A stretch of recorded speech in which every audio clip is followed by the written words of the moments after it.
This is the first video I've made in like 7 days, I guess. I always take a break at the end of the month. But today we're going to talk about that one thing that made you realize that you wanted to get out of a relationship. Yeah, my camera is cockeyed, so just ignore that. I had several of these. I'm a little hard-headed, and it took me a while in my relationships when I realized, okay, that's it. I'm out. Okay, so let's see. One of them is with, I think, my last relationship is on Christmas Eve. I saw my fiance. He said he was going to marry me. I don't know, but when I saw him doing drugs in his closet, he didn't close the closet door, and I just, my line of sight was right there, and I go, okay, that's it. I got up. It was Christmas Eve. I didn't want to call a cab or anything. I didn't want to walk home. This was like midnight. But the next morning I left and I never went back. Okay. I think with my other fiance that I was engaged to, when I realized he had, I think my mother was in the hospital, and I shared two people in my family their phone number, and I found out that he had been on the phone with both of them for hours. That kind of rubbed me the wrong way, and so that it put a bad taste in my mouth. But I think with both of those gentlemen, they weren't gentlemen, I take that back. I had,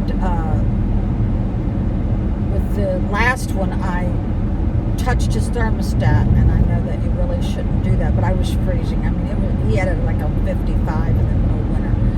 He screamed at me so loud that it just jarred my soul. And with the other fiance, I was washing his bed linens, and he screamed at me, and I go, oh my God. I'm not going to get into another relationship where the guy is screaming at me. There should be no reason why anybody should raise their voice, right? No reason. So those were some, and I believe in 3 strikes you're out. Yeah, I always give everybody like 3 strikes you're out. With my ex-husband, I gave him like 6 strikes you're out.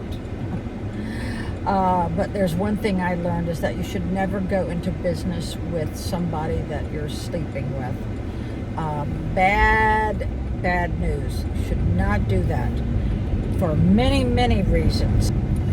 So, yeah, there's the money issue. There's I always had a conflict with company policy. Like my ex didn't want the time to start until the guys had already loaded the truck, and